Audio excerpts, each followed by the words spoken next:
welcome to another episode of Funky Marketing Podcast, Funky B2B Marketing Podcast. That's how we call it these days because we need to have B2B in the name. So we are on those lists as top podcasts, right? So today I'm joined by Itir Eraslan, my dear friend and somebody who I know over LinkedIn, and we've been back and forth a lot. I've been on her podcast, and it's time that she comes to mind.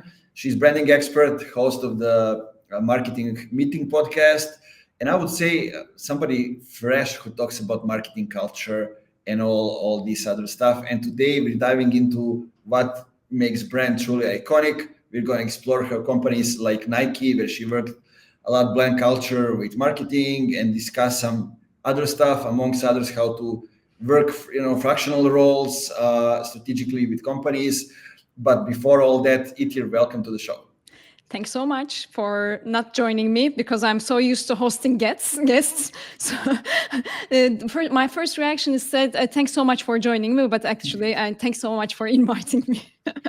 Yeah, I don't know who was on my podcast and told me you're great and asking different questions, those kind of things, and I told him like it took me 4 years. So which episode are we on? Is it how many episodes have you done since the beginning? To be honest, I only can count the one with guests, so it's 150, Wow. 56, something like that, and there's around 50 episodes with me or somebody from who was part of my team in the past.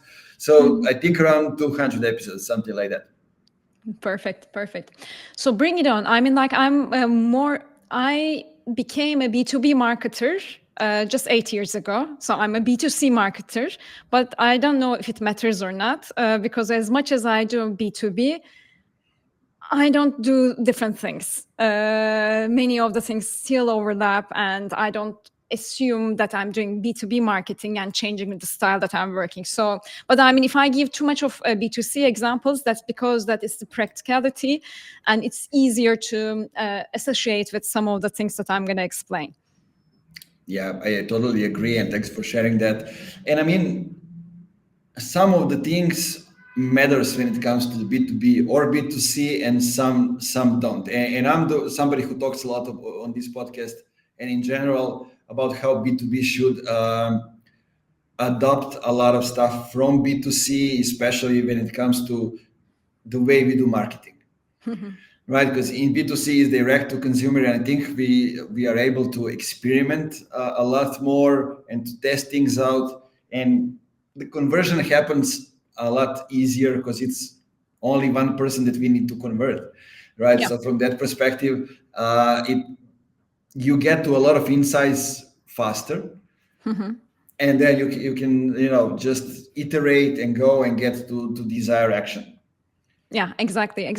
I mean, I agree on that. It's for me, it's a little bit more fun because B2B is kind of seen as a part of sales most of the time on the companies that I'm working with. And also on the other hand, with the B2B marketers, I recognize that people use a lot of abbreviations like MQL, SQL, and so on, which I feel that I don't belong to the space, although I'm a marketer. So, but that's another topic for another. Yeah, especially in SaaS. When I entered B2B in 2019, I needed to learn all those expressions. There are even libraries out there of SaaS expressions. It's crazy, but it is what it is. And let's talk about something that I think it's unique for both B2C, and it is brand loyalty. Okay. Right. So I think in B2C it's much easier to get attached to the brand because it's what we wear, what we watch, how we interact with things personally. In B2B it's expensive products, even like factories or big companies and those kind of things, and usually we say it's not personal, but there are other side outside of the product that makes it personal. So like I don't know, like for example, do company care about ecology? Do they do something for the local community? or whatever it is. So let's talk about brand loyalty, because you mentioned B2B only related to the sales, because B2B companies are sales companies. But how do we make somebody not being too salesy, but actually increase the loyalty? Overall, let's talk about loyalty, whatever is on your mind. I think brand loyalty is important and not so important depending on the case and so on. And then maybe it's important to understand what brand loyalty is. Do we think that a customer buys from us no matter what? Like even if we have a product deficiency or like a less better product or more expensive product, are they buying back from us? Are we trying to answer that with loyalty, or do we want to create a connection with the customer that they emotionally want to buy from us? So these are, I think, two different, approaches. And then, because at the end of the day, we want to have repeat customers. Why do we care about brand loyalty? Because we want that customer to still buy from us no matter what. And I have two contradictory opinions on that, because people say that first of all, one look to the brand loyalty is, does this brand solve a problem? So if it's just like, if you are trying to just sell a product and you're not obsessed with solving a problem, then probably sooner or later you're not going to gain too much of brand loyalty.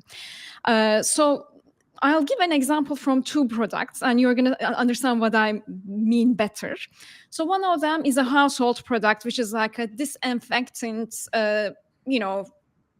countertop cleaner, which I'm using at the end. So it's like a B2C product, which is easier, as I mentioned, to give examples from. So the reason, for example, that I buy a specific brand for my house is that it's organic. It doesn't smell too bad. And also I can reach it very practically at the supermarket next to my house. And then it's also the brand that my housekeeper suggests me to use. Okay. But the thing is that it's called 7th generation, by the way. We can just give brand names. But I don't have any type of a brand loyalty or brand connection with 7th generation. I don't follow their Instagram. I don't know if they ever do any ads or like any interesting, purposeful messages, it doesn't matter for me. But I still buy from that brand because it's practical, it's available, it ticks one of the things that I want, which is it's organic and it's not smelling really bad. And it ticks another one, which is like my housekeeper wants to use this one. And also the spray, the bottle works properly, it doesn't crack and so on. So that's a brand that I'm loyal. If you call it loyalty, I'm loyal because I keep on buying the same brand. And as long as they don't change anything with the price, or as long as they stopped delivering to the supermarket that is next to my house, or as long as the bottle still works without a crack, I'm going to buy from them. This is one thing. So you would say, okay, brand loyalty, so they don't do anything purposeful to reach me. Or they don't, follow up with a mail or whatever. And the other brand that I'm going to give is, for example, a lifestyle brand, which is Nike, let's say, which is like or maybe not give a Nike brand, but like a fashion brand, a brand like COS, for example. I buy from COS a lot.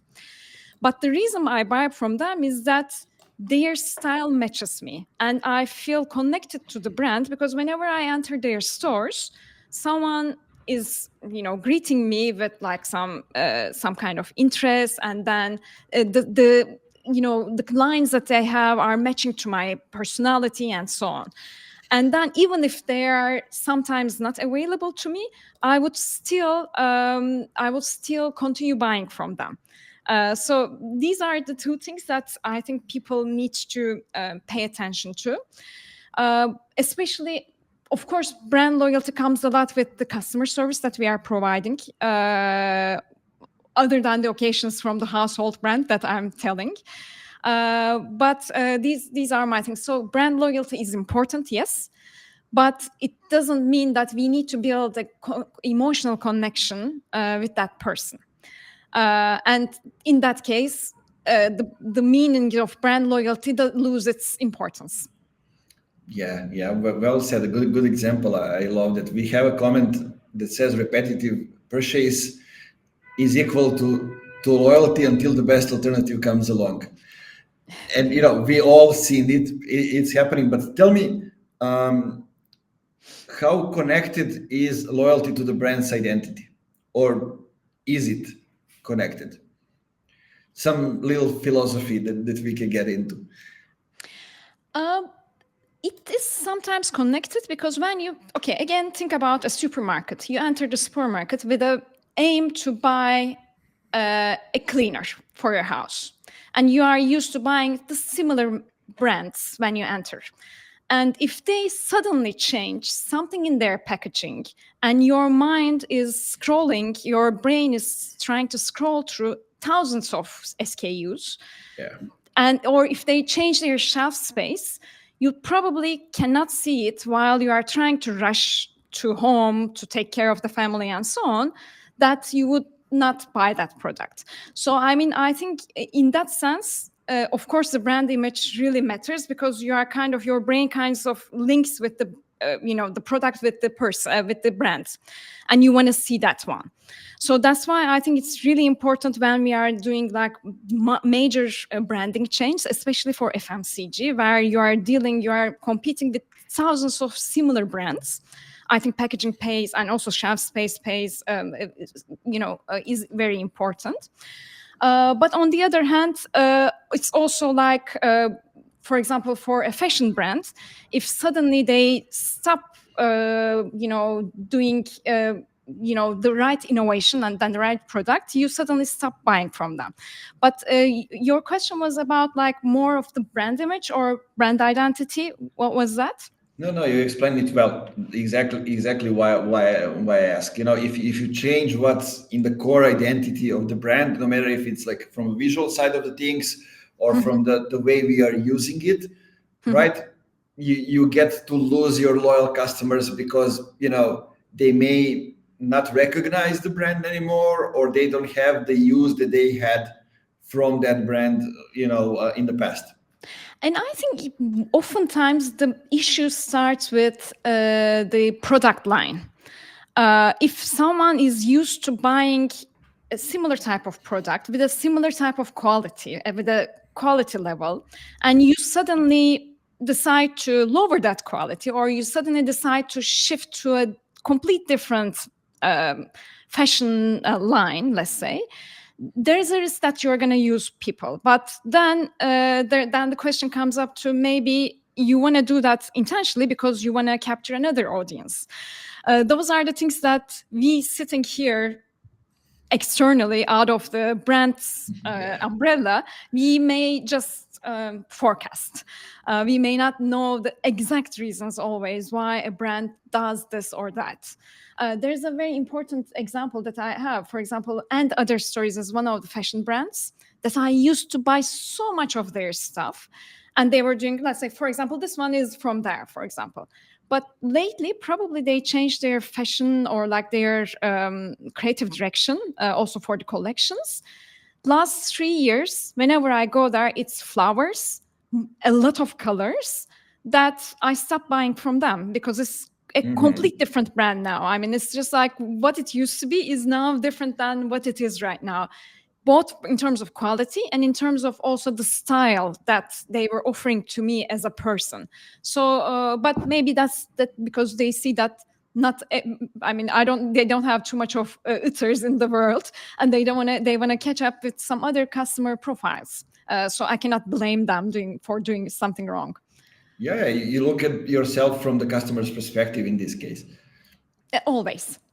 Not in this case, always. I'll look from the customer's perspective. I love that. Okay, so let's shift the gears a little bit. So you work with Nike for a long period of time, and Nike, when we think about them, lifestyle branding.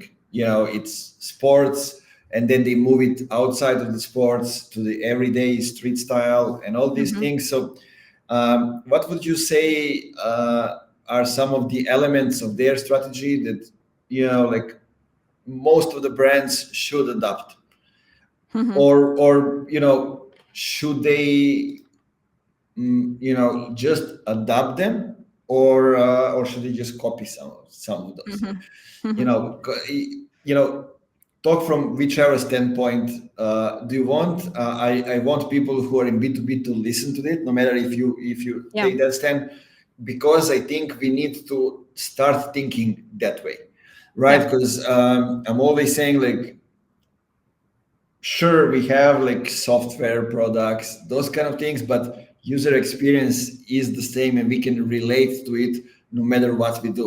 How we tell the stories can be from the lifestyle um, angle. They don't need to be, oh, we are just sharing the screen and talking about how we use the specific product. It can be a lot more different. Mhm.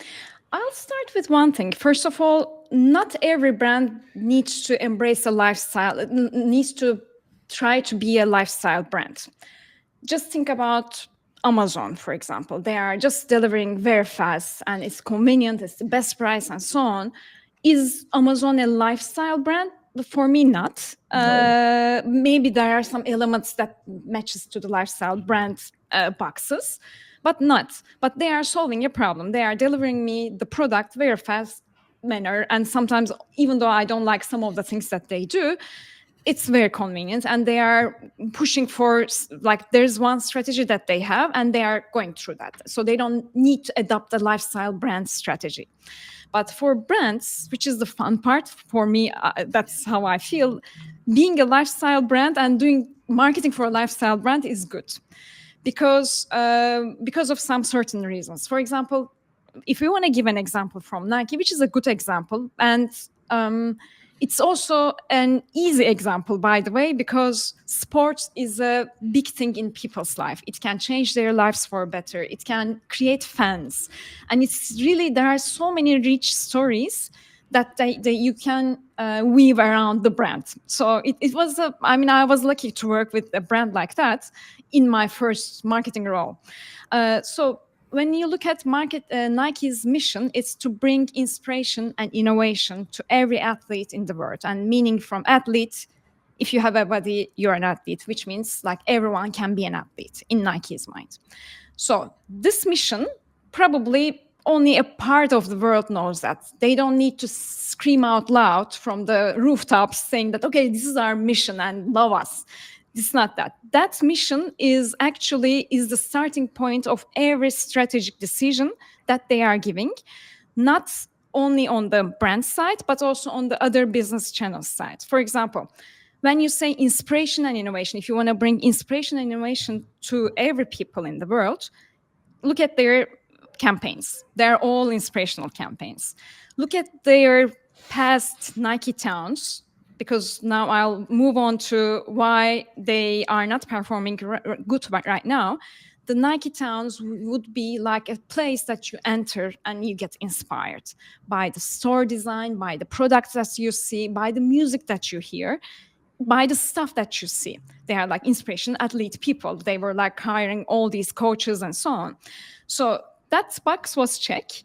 And then the other part is bringing innovation, which means like Nike was an innovation company and it's trying to get back to its roots of coming up with innovation.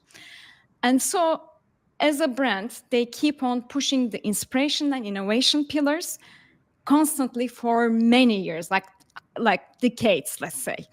So when I was working at Nike for marketing, every monthly plan, because we used to create like seasonal plans, because there's like an innovation coming up, which is like a new shoe coming up.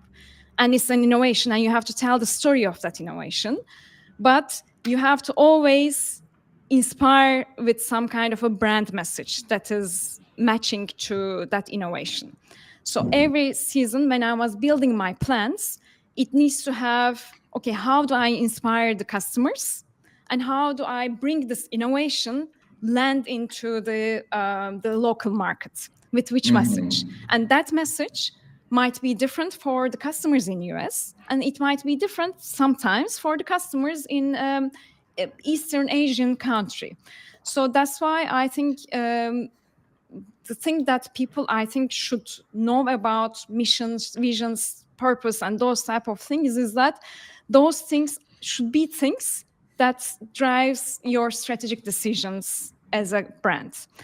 And that's what I can say about Nike being a great brand, because for many years, because they follow this inspiration and innovation for so many years. And the reason that they didn't perform well over the last year, which was like always a discussion in press and so on, because they changed their retail strategy and they started not putting enough product to the stores. The stores suddenly lost their inspiration point. And because they say that we are going to move to Nike.com, we will sell more from there. And then also they stopped innovating. And the innovation teams inside the company shrank. And most of the best minds in innovation, they left. So that's why, I mean, for example, right now there's a new CEO, which is like an old VP of Nike coming back. And the first thing that he's doing right now is he is pushing the innovation lever so that they're again coming back to the inspiration and innovation company. Yeah, you now reminded me of a few things. First one is I'm going to take it to the Airbnb. Okay. I don't know if you know the story, but during the pandemic, they had really hard times, right? Everybody suggested that they're doomed.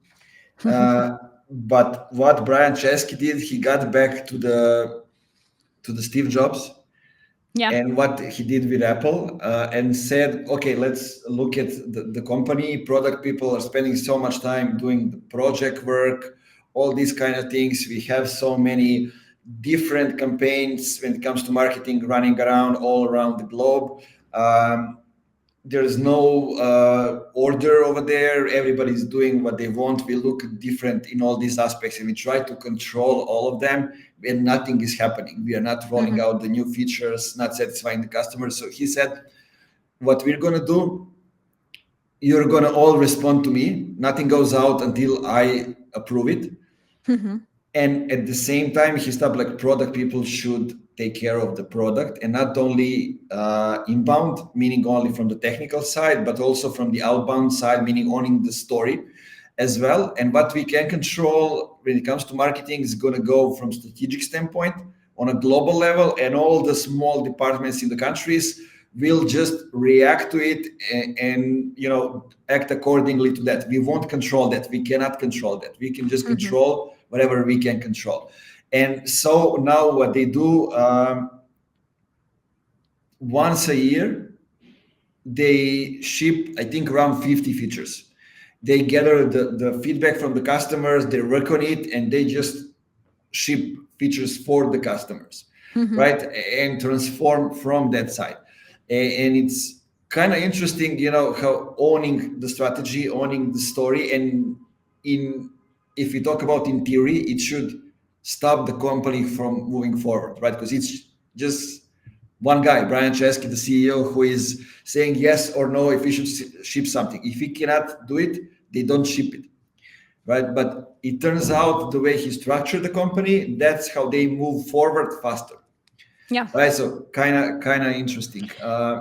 Yeah. I think one important thing to keep in mind is that there is no template that you can apply, plug and play to another company. Even if they are producing the same product, you cannot plug and play the brand strategy or marketing tactics or strategic approach. Because, as you said, I mean, brand and marketing teams, they are not working in their isolated environment and doing things that's like a magic stick. It's about like operational, sales, founder, which areas the company is strong at. Because I think it's like a collective effort of a company. That's why every company needs to have their own strategy rather than plug and playing some other people's tactics or strategic approach. And actually, like, the worst thing that you can do is probably plug and play the same tactic of the competition without having, well, sometimes it can work, of course, but if you don't have the same muscle strength, if you are not trained the same way that they are trained, then it's going to probably fail. And you will need to find the differentiation point to stand out in the game. Very well said. Another example I wanted to mention, I cannot say the name of the company, but they were working in a procurement industry. And the thing that was interesting is, everybody in that industry were just growing with the market, meaning not innovating, right? They were satisfied enough with those things. And when you're doing that, you're basically losing in the long run without actually realizing that, right? We just said it, and I think we should repeat it so people know marketing goes hand in hand with innovation. They cannot go one without each other. And what the company did, I was lucky enough to be on the right side. So they innovated, meaning added a few more features which were new and allowed them to get ahead of the competitors, rebranded, came up with a new website, and just at one moment they say, we are doing this now. This was the company website we were building. From the SEO standpoint, they just rename it, rebuild it, and get ahead of everybody, left everybody in the dust, right? And they weren't even aware that something like that is happening, because sometimes it's not something you look for the competitors. They innovate, then I'm gonna innovate, right? It's something that you that gets from you knowing the market and knowing the customers. So I think this is a great example. It's like I love giving examples from sports, not because of my Nike background, but I love doing sports and I love watching sports. I know that you do too. When you remember the track and field at least, when they are running, they are focused on their front. But you see that they check very little to their backs when they are, because they need to watch out. For example, if it's like a 100-meter track, then you have to watch who's coming behind you, but your focus is to the front. I think that should be how brands should look like. You should not look always to the back, seeing what the competition is doing, or hopefully you are looking to the back, not to the front, and to check the competition. But your focus should always be, what am I doing? How am I going to reach there? I think that's a critical one to pay attention to. Of course, checking what competition is doing is important, but it's like the amount that you do that should be less than how much you look ahead of the game. Yeah, I want to go in a different direction, but now you reminded me of something. Do you implement that when it comes to you and your services? Oh, okay. So I'm going to give you a context, because I figured out just this last week that I stopped innovating. Okay. And that's why I was kind of like miserable and not having the same energy to move forward. And when I realized that, I made my positioning, my messaging, everything in 2 days, and now I'm coming up with a redesign of the website towards the target audience and everything else, and moving up market, because this is what I should have done a lot of months ago. Yeah. And from that standpoint, I'm asking you. I always, when I work, I'm lucky that I only stopped. There was only 1 year that I didn't have any clients, which was COVID year, and it was my first year in the business, as if it was just picking up, and then we had COVID, and for a year we started at the same time. Did you start the company in 2020? No, 2018, towards the end of 2018. So I had 1 year, I was picking up, and then COVID hit, and it was like got it. For me, it meant that everything went up in the COVID. Yeah. And then that was the only time that I was like not sure what to do. And I was, reading, listening, everything that I could find. But the way that I double check how am I doing, how am I adding value, is by looking to the projects that I'm doing. And it's the same for brands, I think, for personal brands, for brands like us, like our companies, our agencies, and also for B2B, B2C brands. Everything starts with the customer. And I always have this self-check with my mind. The thing that I'm doing right now, is it adding any value to the customer? If I was in their site, how would I feel getting services from me? And then also I check competition, seeing that what are others doing. And the thing is that I try to implement a method that works for me, because the thing that competition companies are like other brand strategies, other branding agencies are doing, some of the things are not matching to my style, to my values, to how I work and how I want to operate.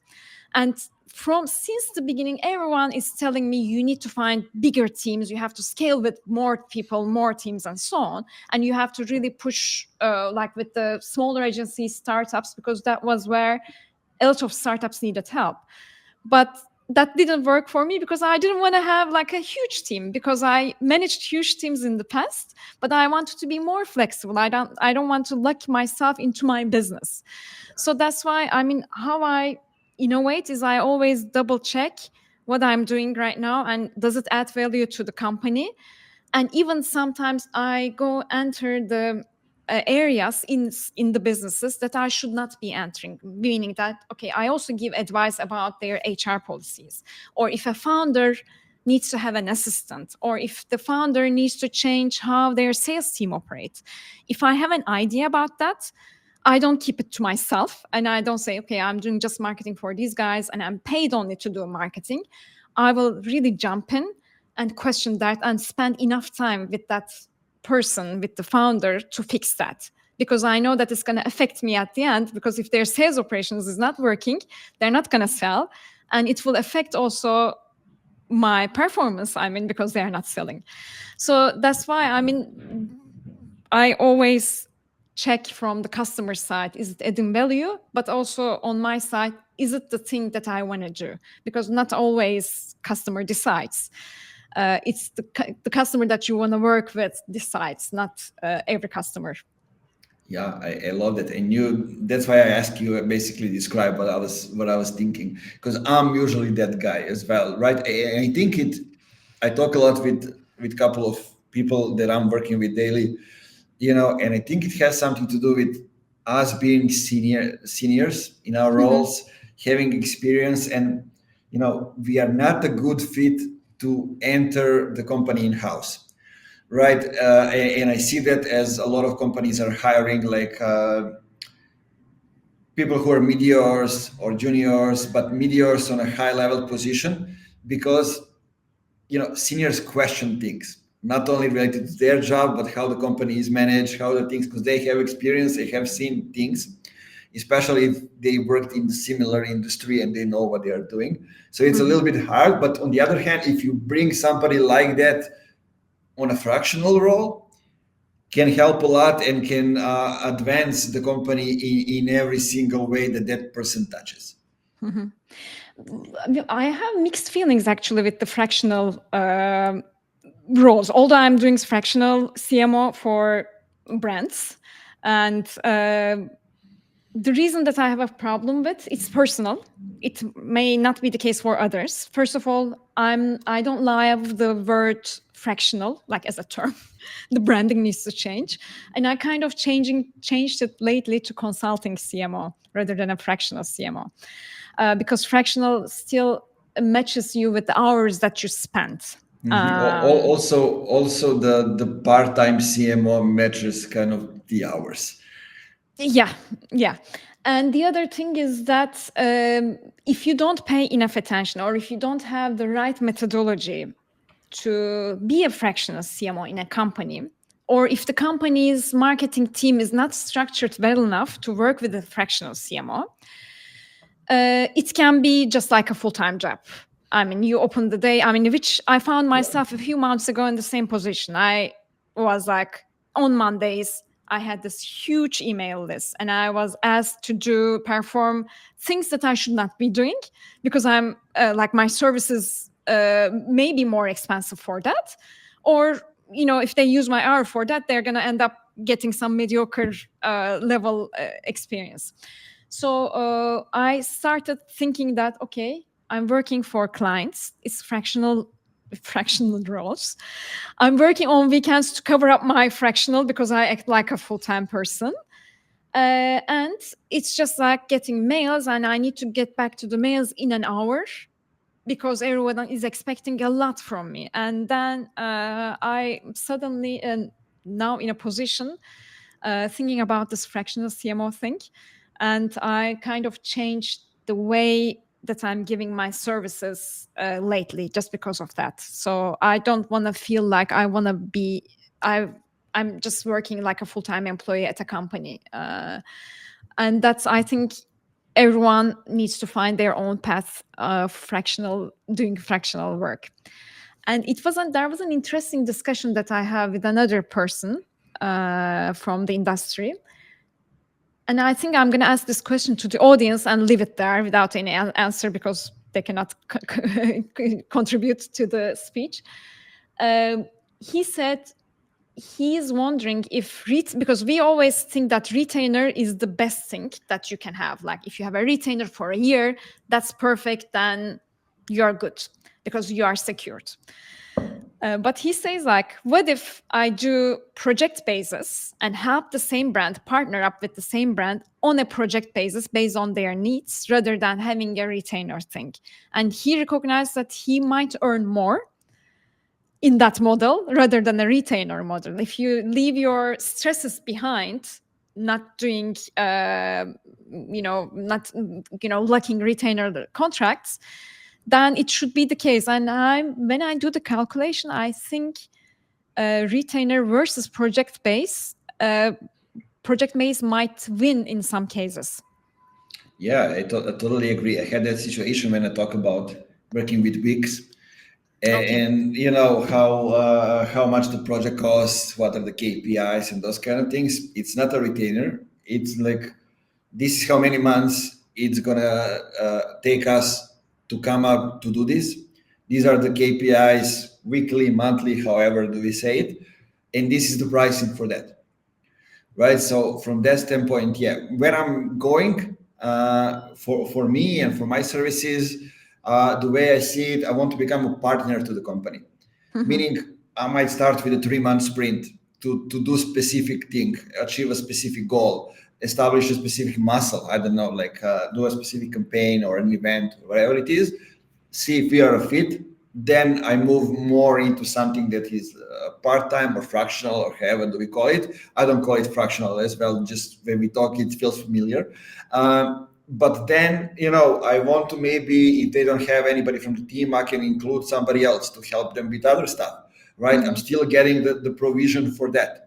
And I'm helping them get closer to the goal with that. And, and a lot more people in the ecosystem are happier, right? And we are all moving forward together. So that's kind of the thing that I'm looking for. I want the company never to leave if we are a good fit. Yeah. Right. From that standpoint, that's how I'm looking at it. But tell me,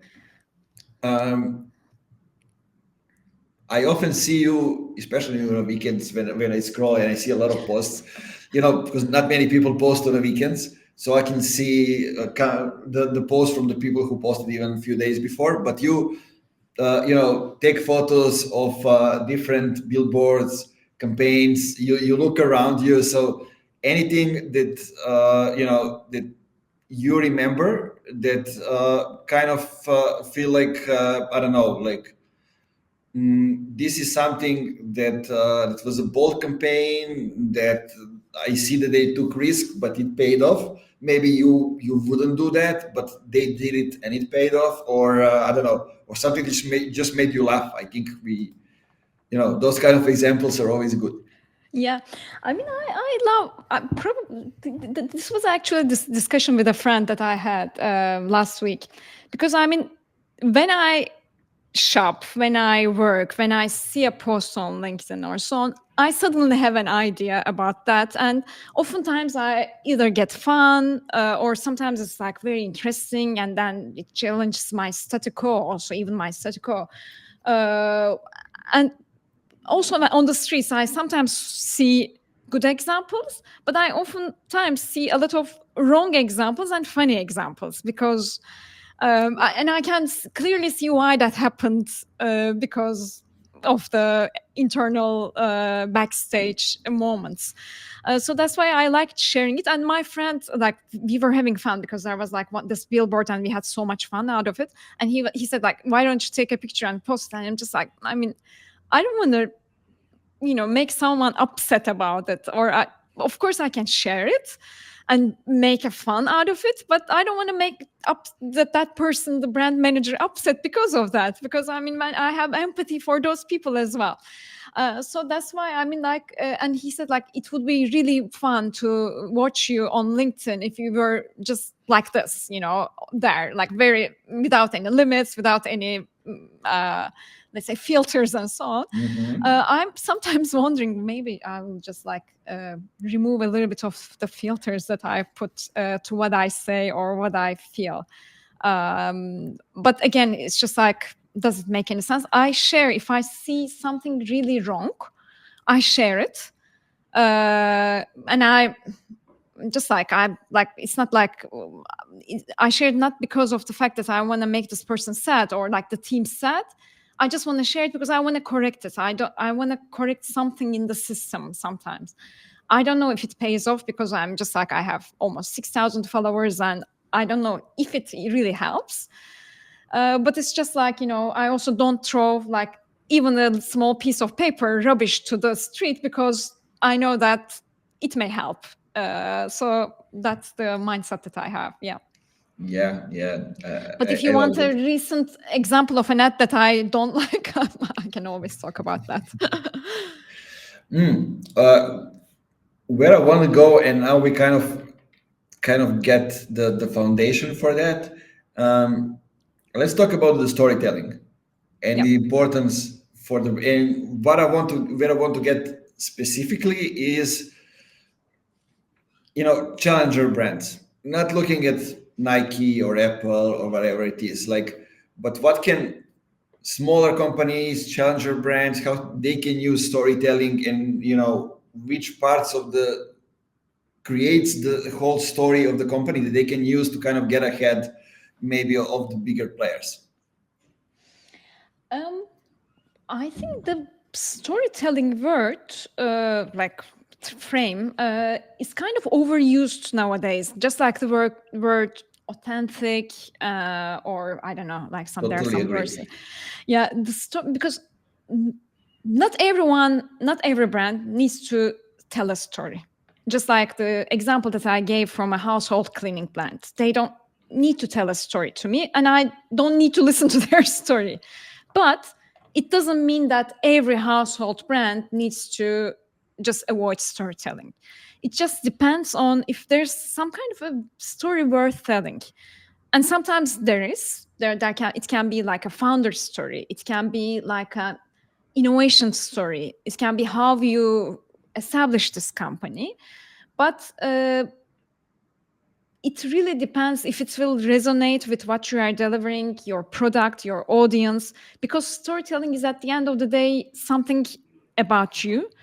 And if you keep it a lot about you without creating some curiosity around it and some willingness to watch it and follow it, then it will just be something like a thing that you talk about yourself. Because the mistake that I see from storytellers or storytelling ads, let's say, they think that it's an interesting way to catch hook, like to create curiosity, but it's not. It requires some wit, some cleverness, some thinking, and also it requires you to understand the customer. And we were almost going to wrap up in in 10 minutes. We're just going to close.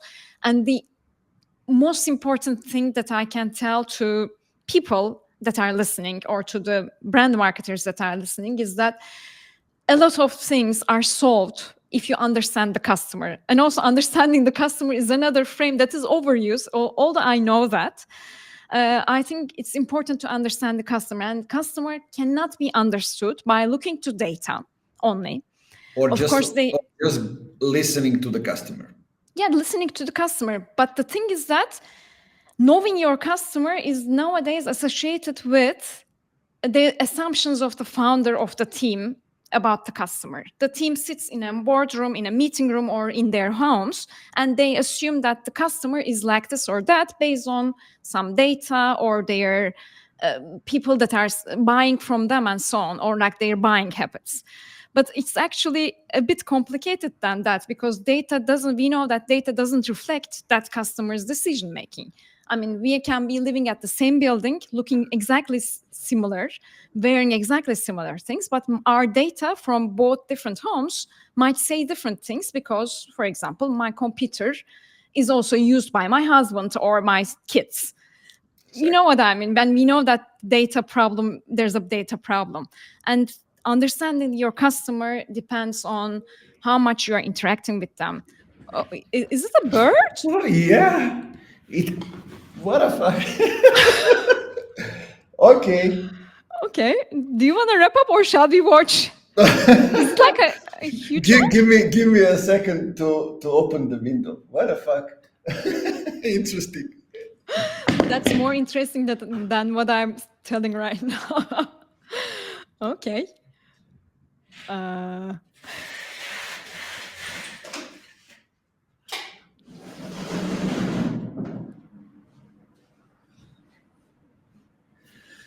Is it gone now? No, but I will find her later. Does it often happen?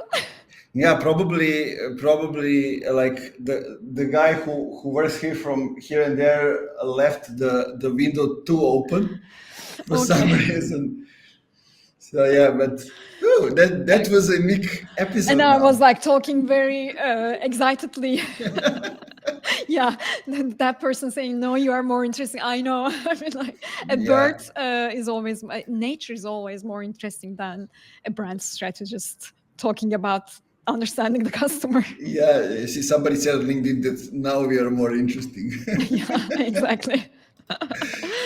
Yeah, cool. Okay, so getting back to all that, do we actually need a big budget to be able to tell the story, or it can go back to what you just said and just kind of get out of that the whole story? No, you don't need a big budget, but you need a budget. That's what I can say. But you don't need a big budget. The thing is that with big brands, of course, they can, make big influencers where their staff use their product, and or they can do big advertising that is reaching to millions of people. But the thing is that a good thing about a small brand is they are scrappy. They can be scrappy, but they have the option to connect deeper with the customer, with the clients. They can really tell small stories, and they can also take bigger risks in terms of communication also. Because what if let's say a brand like Nike, if they do a mistake, it's going to be millions of people that are hearing it. Even the president of the United States will hear it. But if you're a small brand, of course, there's a risk. If you do really fail in communication, there's a risk. But you can sometimes try different things, explore things till you understand the customer. And also you can really build small connections. But I suggest to smaller brands is that you don't need to do everything. You don't need to do the things that your competition is doing. You just need to focus on what really matters for your brand and for the customer base that you are talking to. Rather than doing 10 things, you should always try to minimize it to maybe one or two things that matters most. Yeah, that's and that's where the real differentiation is, right? When you are able to kind of do what your competitors aren't doing. And I always say that, you don't need to have all the features and everything. Oh, it's here again. Yeah. Probably she will get out. Yes. I hope the window is open, so we'll see. But the thing is, you don't need to develop all the feature and every feature that your competitors are. The goal is to get just that one that will differentiate you from the others. Yeah, exactly. I agree. And I'm just waiting for the bird to come to your shoulder and join us on this live. Yeah, that's what fun means, right? So, Yeah. so a friendly conversation with a Bird loyalty. bird loyalty. A new customer acquisition. Yeah, acquire to be a permanent guest on the show. Yeah, if you feed them. Yeah. Perfect. Okay, so we now have more topics to jump in after the new year in another episode where you're going to come back to the podcast. But tell me and everybody listening where they can find you, more information about you, and actually, if you hear something that's interesting or you want to get Itir's help with that, where they can find you. I'm mostly on LinkedIn. I sometimes share on Instagram like a weekly, Nice. snapshot of my life, like the things that happened during the week, like funny things. But I'm usually on LinkedIn. Itir Eraslan is my name, my handle. I have a podcast, which is the Marketing Meeting, and I meet experts, marketing experts or brand founders like Nemanja. And then just say hi. And I really value one-on-one conversations. If you just send me an email, I'm going to reply. I'm not going to just not reply. Perfect. Now, guys, is the moment where I tell you to go back to the beginning of the episode.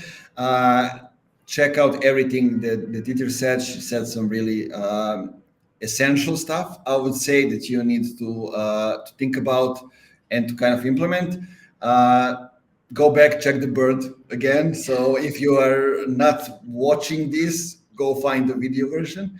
And Itir, thanks a lot for coming here, talking with me. We're going to do this definitely again, or who's our podcast. Guys, for you, what I can say for the end, as I always say it, like, keep it funky. That's the most important thing. Yeah, keeping it fun. Yeah. Yeah. See you later. Cheers. Thanks so much, Nemanja.